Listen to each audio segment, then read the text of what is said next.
You know, you have to feel bad for the heavy at some point. Mostly these days he's just getting nerfs and it's quite sad. I don't hate the heavy, but the constant nerfs are the reason why I stay away from him, and is also the reason why he's my least played class. He has a lot of trashy weapons, but the few that aren't stand out to me. Hello everybody, and welcome once more to my series Meet the Weapons, where I go over weapons history, statistics, and gameplay. And today we are doing my favorite minigun ever, the Tomislav.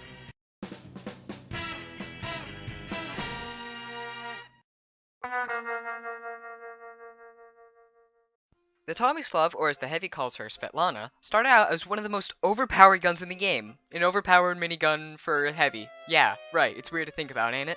It was added on June 23rd, 2011 in the Uber update on Mafia Monday as part of the Black Market Business set, alongside the Family Business and Eviction Notice for the Heavy, and the Big Earner and Enforcer for the Spy. Its initial stats were 70% faster spin-up time, made no noise when revved up, and a 20% slower firing speed. But the 70% faster spin-up time, that means it could rev up almost instantly. Jesus! That slower firing speed meant nothing with an almost instant rev up. Because of this weapon was extremely overpowered, Valve obviously decided to nerf it a few days later. So on June 29th, same year, they decreased the faster spin-up time to 40%. It was still very fast, but not as overpowered as it was. Then, a year later, on July 27, 2012, Valve nerfed the weapon the hell like they always do. They decreased the rev-up time to only be 10% faster than the stock, so the weapon was extremely overpowered, and now it's bad at this point.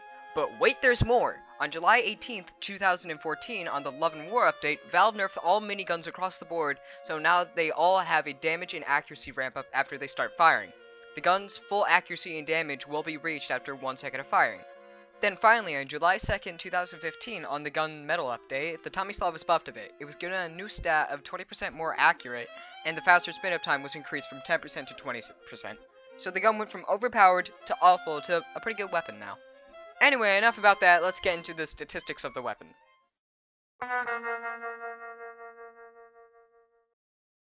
The Tomislav is a hit-scan minigun that holds 200 bullets and it does not require reloading. For every 1 ammo there's 4 bullets, and you know, cause that makes sense out of everything. With base damage, each bullet does 9 damage, with maximum fall-off, each bullet does 4.5, and with maximum ramp-up, each bullet does 13.5 damage. With mini-crits, each bullet does 12 to 18 damage. With a critical hit, each bullet does 27 because there's no fall-off with critical hits. At long range, 1 ammo does around 5 to 10 damage. At medium range, 1 ammo does 5 to 30 damage. And at point-blank range, 1 ammo does 50 to 54 damage. It winds up 20% faster than the stock. For the Tomislav, the wind-up time is 0.696 seconds. In the stock minigun, it takes 0.87 seconds. The Tomislav also has a 20% slower firing speed. The Tomislav has an attack interval of 0.12 seconds, and the stock has an attack interval of 0.1 seconds. So the firing speed difference is barely noticeable. That's all the stats for the weapon, so let's get into the gameplay of it.